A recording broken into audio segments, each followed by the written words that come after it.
Hey everyone, welcome to today's video. Today, we're going to dive into a problem that might leave you scratching your head. Why is the allocator trait bound present both in the impl line and in the where clause of the new _in method in Rust's box implementation?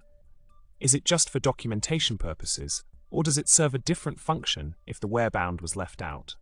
Let's explore this puzzling dilemma together. Now onto the solution. It seems that this redundancy actually stemmed from a series of changes made to the new _in method in Rust. Initially, the trait bounds were only specified in the impl line. However, in a PR, the new _in method was conditionally made const, which required a const allocator bound, a potentially constant bound trait.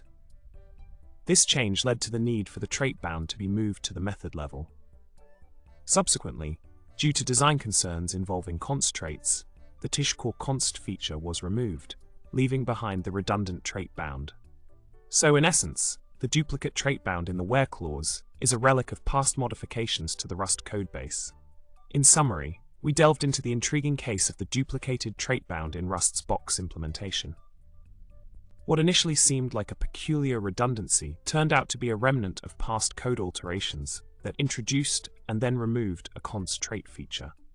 It's fascinating to see how even small changes in coding features can have ripple effects across a codebase. Well, that's all for today's video. Remember to subscribe, like, and leave a comment below with your thoughts. Until next time, happy coding.